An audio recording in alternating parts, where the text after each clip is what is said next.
आपका गेजन success point में स्वागत है। आज हम करेंगे 11th बिजनेस स्टडी का चैप्टर 8। चैप्टर का नाम है कंपनी ऑर्गेनाइजेशन। तो इसमें हमने ये हमारा सेकंड लेक्चर है और फर्स्ट लेक्चर के अंदर हमने स्टडी किया था कि कंपनी होती क्या है और कंपनी की क्या क्या विशेषताएं होती है। आज हम इसके अंदर पढ़ेंगे evaluation of company, merit and demerit. तो आपको बता दूं कि जहां पर भी बच्चों इवैल्यूएशन लिखा आता है, किसी भी कंपनी का किसी भी चीज का इवैल्यूएशन आ जाता है, तो इवैल्यूएशन का मतलब होता है कि आपको उस चीज यानी कि उस संस्था की क्या देनी है, मेरिट और डीमेरिट, यानी कि उसके एडवांटेज और डिसएडवांटेज या लाभ या हानियां आपको बतानी होगी। इवैल्यूएशन का मतलब ही है कि आपको इवैल्यूएट करना है कि उसकी अच्छी बातें और उसकी जो नेगेटिव बातें होती हैं वो आपको बतानी होती है। तो ये क्वेश्चन आपका दो तरीके से आ सकता है कि कंपनी के लाभ या हानियां बताओ या इवैल्यूएशन ऑफ कंपनी, इस तरह से क्वेश्चन दे सकते हैं। तो क्वेश्चन का आंसर दोनों का सेम ही होएगा। तो सबसे पहले हम स्टार्ट करते हैं merit of company organisation. Company के लाभ क्या है, मेरिट मतलब लाभ। तो सबसे पहला लाभ जो है वो है लिमिटेड लाइबिलिटी। लिमिटेड लाइबिलिटी मतलब सीमित दायित्व। कंपनी के अंशधारी उनके द्वारा क्रय किए गए अंशों पर बकाया यानी कि अनकॉल्ड राशि तक भुगतान करने के लिए उत्तरदायी होते हैं। जो राशि उन्होंने अभी तक भुगतान नहीं की है उस राशि के लिए ही उत्तरदायी होंगे। अब कंपनी के जब कंपनी फिनिश हो जाती है या कंपनी दिवालिया हो जाती है उस कंडीशन में अंशधारियों की निजी संपत्ति कंपनी के दायित्व का भुगतान करने के लिए उपयोग नहीं की जाती। अंशधारियों का दायित्व सीमित जो है, इसकी जानकारी सीमित है, इसकी जानकारी इनको पहले ही पता होती है। यानी कि जो भी शेयर होल्डर होते हैं उनको पता होती है कि उनकी जो दायित्व है वो सीमित है। अब आता है ये एक अनकॉल्ड कैपिटल आ गई। ये क्या है, ये अनकॉल्ड कैपिटल। तो ये अनकॉल्ड कैपिटल वो होती है, मान लेते हैं कंपनी जो भी है, एक एग्जांपल ही ले लेते हैं हम, समझाने के लिए ले रही हूँ। एक्स लिमिटेड कंपनी है, ठीक है, और इसकी कैपिटल, टोटल कैपिटल हमारी मान लेते हैं इसकी कितनी है, 5 लाख है, ठीक है। ये होगी कंपनी की टोटल कैपिटल। इसको कौन सी कैपिटल कहा जाता है, इसको रजिस्टर्ड कैपिटल कहा जाता है। यानी कि इस कैपिटल के साथ हमने क्या करवाया, कंपनी का रजिस्ट्रेशन करवाया है, ठीक है। पर वास्तव में इसमें से हमने कैपिटल इश्यू कितनी कर रखी है, 4 लाख रुपए कर रखी है। कितनी कर रखी है, 4 लाख रुपए। तो ये हमारी कैपिटल कौन सी होगी, कॉल्ड अप कैपिटल। यानी कि ये कैपिटल कंपनी के अंदर आ चुकी है, कंपनी के अंदर है, तो इस कैपिटल को कॉल्ड अप कैपिटल कहा जाता है। अभी 1 लाख कैपिटल बच गई, ठीक है। 1 लाख कौन सी बच गई, ये जो कैपिटल है, ये कैपिटल तो कंपनी में आ गई। टोटल 5 लाख थी कैपिटल, रजिस्टर्ड हुई है कंपनी, 4 लाख रुपए कंपनी के पास आ चुके हैं, बाकी कितने बच गए, 1 लाख। 1 लाख जो कैपिटल होगी वो आपकी अनकॉल्ड अप कैपिटल कहलाएगी। ये कैपिटल कब मंगाई जाती है, जो ये शेयर होल्डर होते हैं इनसे जब लास्ट में बाय चांस कंपनी किसी समस्या में हो, या हम ये कह सकते हैं कंपनी दिवालिया होने की कगार पे हो या दिवालिया हो गई हो, उस कंडीशन में कंपनी द्वारा मंगवाई जाती है, अदरवाइज नहीं मंगवाई जाती। अब देखो कंपनी दिवालिया हो जाएगी तो कंपनी ज्यादा से ज्यादा ये जो बिना मांगी हुई पूंजी है ये किन से मांगेगी, ये जो शेयर होल्डर है, ए शेयर होल्डर है, बी शेयर होल्डर है, इनसे ही मांगेगी। तो ये उस टाइम मंगवा सकती है, अदरवाइज नहीं। तो इसीलिए कहा जाता है कि इसमें दायित्व सीमित है और कंपनी क्या करेगी, अंशधारी द्वारा उनके द्वारा क्रय किए गए अंशों पर बकाया राशि, क्रय किए गए अंशों पर मान लेते हैं, अभी अंशों पर बकाया राशि मान लेते हैं, एक शेयर कितने का, 100 रुपए का है, ठीक है। एक शेयर 100 रुपए का है तो इसके पास कितने शेयर है, 1500 शेयर है। 1500 शेयर है तो इसने क्या किया, 100 शेयर पे 1000 शेयर पे दे दिए इसने, और बाकी रह गए हैं, तो बाकी जो रहेगी वो कैपिटल ये मंगवा लेंगी। तो इसको कहते हैं अनकॉल्ड अप कैपिटल, यानी कि जो ना मंगवाई गई राशि है वही मंगवाई जाएगी। इसके बाद आता है अंश हस्तांतरण सुविधा। अंश हस्तांतरण सुविधा आपको फर्स्ट लेक्चर के अंदर बताया है। शेयर ट्रांसफर फैसिलिटी, सार्वजनिक कंपनी का कोई भी सदस्य अन्य सदस्यों की अनुमति के बिना स्वतंत्रता पूर्वक अपने अंश हस्तांतरित कर सकता है, यानी कि बिना किसी परमिशन के अपने अंशों को वो बेच सकता है और उसको जरूरत हो तो वो दूसरों से खरीद भी सकता है। आवश्यकता पड़ने पर अंशों को बेचकर नकदी में बदला जा सकता है। यह सुविधा विनियोग को तरल बनाती है। तरल मतलब होता है कि किसी चीज को जल्दी से जल्दी नकदी में परिवर्तन करने की स्थिति को तरल कहा जाता है। नेक्स्ट आता है निरंतरता, कंटिन्यूटी। कंपनी के जीवन पर उसके सदस्यों यानी कि अंशधारियों की मृत्यु का, दिवालियापन का कंपनी पर कोई प्रभाव नहीं पड़ता। कंपनी जो है स्थायी प्रकृति की होती है, इसी कारण इसे श्रेष्ठ संगठन कहा जाता है। यानी कि कंपनी एक खुद आर्टिफिशियल पर्सन है, तो इसके सदस्य या इसके अंशधारी चाहे उनकी मृत्यु हो, चाहे कोई छोड़ के चला जाए, चाहे कोई दिवालिया हो जाए, तो कंपनी पे कोई इफेक्ट नहीं होगा, कंपनी एज इट इज चलती रहेगी।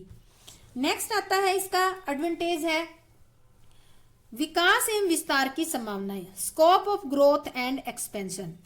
कंपनी के व्यवसाय और विस्तार की पूरी संभावना रहती है। कारण क्यों रहती है संभावना? इसके कारण है, एक तो पर्याप्त पूंजी होती है क्योंकि बहुत सारे शेयर होल्डर रहते हैं, इनसे पूंजी मंगवा भी सकते हैं। एक प्रबंधन क्षमता अच्छी होती है। दूसरा कंपनी के बड़े पैमाने पर व्यवसाय के लाभ भी कंपनी को मिलते हैं, इसलिए कंपनी अपना जो विस्तार है या जो भी विकास करना चाहती है वो इजीली कर सकती है। नेक्स्ट आता है कुशल प्रबंधन, एफिशिएंट मैनेजमेंट। अधिक वित्तीय संसाधनों की उपलब्धता और व्यवसाय में निरंतरता के कारण कंपनी प्रबंध विशेषज्ञों की सेवाओं का उपयोग कर सकती है। देखो, कंपनी के पास एक तो वित्तीय साधन भी अच्छे होते हैं और दूसरी कंपनी कंटिन्यू चलती रहती है, इसकी कभी डेथ तो होती नहीं है, इसलिए कंपनी क्या करती है, कंपनी को चलाने के लिए प्रबंध विशेषज्ञों की नियुक्ति कर लेती है। जो प्रबंध विशेषज्ञ होते हैं उनकी नियुक्ति कर लेती है और वो कंपनी को चलाते हैं। कुशल और अनुभवी प्रबंधक आधुनिक प्रबंधकीय तकनीकों का प्रयोग करके व्यवसाय को सफल बनाने में महत्वपूर्ण भूमिका निभाते हैं। यानी कि जो अनुभवी जो प्रबंधक होते हैं वो क्या करते हैं, नई नई आधुनिक तकनीकों का प्रयोग करके बिजनेस को सफल बनाते हैं। नेक्स्ट आता है limitation of company organisation. Company के दोष क्या है? देखो, सबसे पहला दोष तो इसका यही है कि निर्माण में कठिनाई, डिफिकल्टी इन इंफॉर्मेशन। स्टार्टिंग में हमने देखा कि इसके लिए बहुत सारे डॉक्यूमेंट्स तैयार करने पड़ते हैं, रजिस्ट्रेशन करवाना पड़ता है, एक बहुत लंबी प्रोसेस होती है।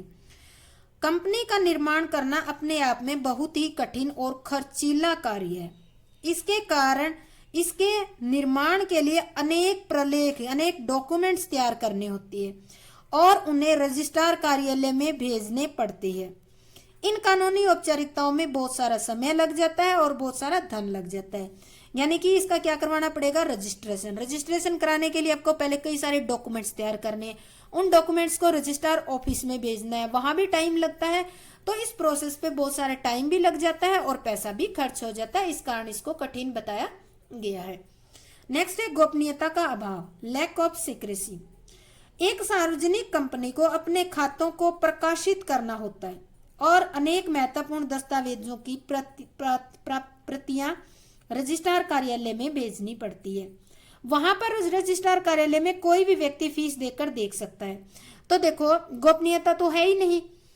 एक जो भी कंपनी होती है उसको अपने जो भी फाइनल अकाउंट होते हैं वो पब्लिश करने होते हैं, कोई भी मैगजीन में या जो भी इनका सिस्टम है। दूसरा, रजिस्ट्रार कार्यालय में भेजना होता है। अब रजिस्ट्रार कार्यालय में भेज दिया तो वहां से कोई भी व्यक्ति कोई फीस देकर, एक निर्धारित फीस होती है, वो फीस देकर इनको देख सकता है। इस प्रकार कंपनी के बारे में कुछ भी छुपा कर नहीं रखा जा सकता, एक खुली किताब होती है कंपनी। नेक्स्ट आता है आपका प्रेरणा का अभाव, लैक ऑफ मोटिवेशन। कंपनी व्यवसाय में स्वामी और प्रबंधक अलग अलग होते हैं। व्यवसाय अलग, स्वामी अलग और प्रबंधक अलग, सब अलग अलग हो गए। अंशधारी कंपनी का प्रबंधक अपने द्वारा चुने हुए प्रतिनिधियों, जिन्हें संचालक कहते हैं, उनके हाथों में सौंप देते हैं। अभी अंशधारी क्या करते हैं, एक मीटिंग होती है उनकी, उसमें वो क्या कर देते हैं, कुछ प्रतिनिधि चुन लेते हैं जिनको हम संचालक कहते हैं, और संचालक को वो कंपनी सौंप देते हैं चलाने के लिए। अब संचालक क्या करेंगे, संचालक कंपनी के कार्यों को करने के लिए वेतनभोगी अधिकारियों की नियुक्ति कर लेंगे, यानी कि ऐसे मैनेजर नियुक्त कर लेंगे जो सैलरी पे रखे जाएंगे, प्रोफेशनल मैनेजर जिनको सैलरी पे अपॉइंट किया जाता है। तो ये लोग निश्चय ही उतनी रुचि नहीं लेते जितनी खुद स्वामी लेता है। जैसे कि अगर सोल ट्रेड होता है, उसमें क्या होता है, ओनर को पता होता है कि जितना प्रॉफिट होगा वो तुझे ही मिलेगा, तो वो ज्यादा मेहनत करता है। पर कंपनी के अंदर क्या होता है, जो ये मैनेजर है, अपॉइंटेड मैनेजर है सैलरी पे, तो इनको पता है तुम्हें सैलरी मिलनी है, इनको जो टारगेट होता है बस वही पूरा करते हैं, उससे ज्यादा एफर्ट नहीं करते, क्योंकि इनको सैलरी तो महीने में मिलनी होती है इसलिए। इसके बाद है अत्यधिक सरकारी नियंत्रण, एक्सेसिव गवर्नमेंट कंट्रोल। कंपनी को अपने दैनिक कार्यों को पूरा करने के लिए अनेक वैधानिक नियमों का पालन करना पड़ता है। देखो, कंपनी को डे रूटीन की एक्टिविटी में बहुत सारे रूल फॉलो करने पड़ते हैं। समय समय पर विभिन्न सूचनाएं सरकार को भी भेजनी पड़ती है, ये अनिवार्य है। और ऑडिट भी करवाना पड़ता है। वार्षिक लेखों का प्रकाशित, यानी कि जो साल के एंड में फाइनल अकाउंट होते हैं उनको भी पब्लिश करना पड़ता है।